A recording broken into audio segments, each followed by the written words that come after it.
truflaðar stemningar inn í einhverju sem maður veit ekki hvað það á að gera vegna þess að það hefur enginn neitt að segja.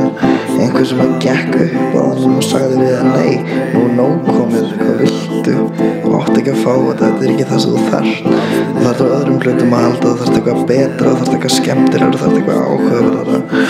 Veist ekki ennþá hvernig þú díla við það en þú reynir ennþá að sætta þig við ástandið, þannig að þú heldur bara áfram í myrkum fleti hugarþyrnis þíns. En hvernig í ósköpunum ætlar að geta haldið áfram með þessu áframhaldi? Heldurðu það? Þú haldir ekki eins og það sem þú haldir að þú veitir.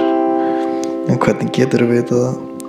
Verð bara lítil manneskja fljótandum í geimnum kjötstykki dansandi á blautum steini einmana í veröldinni sem enginn þráði að vilja hafa.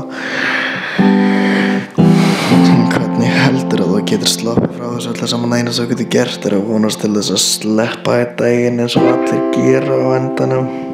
Eða ekki. Við veitum svo sem ekkert endilega hvað gerist. Hver getur vitað það?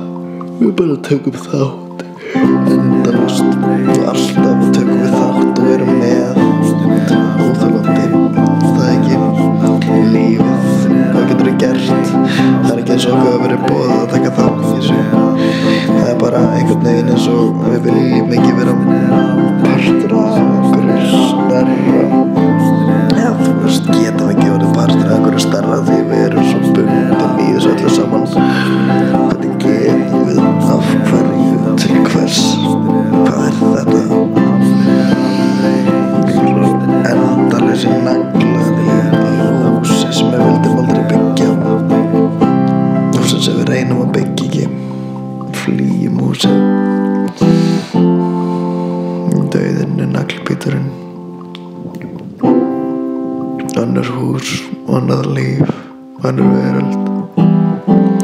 Veiðurinn sem við erum bundin í er óþrjótandi auðlind og hamingju og sorgar.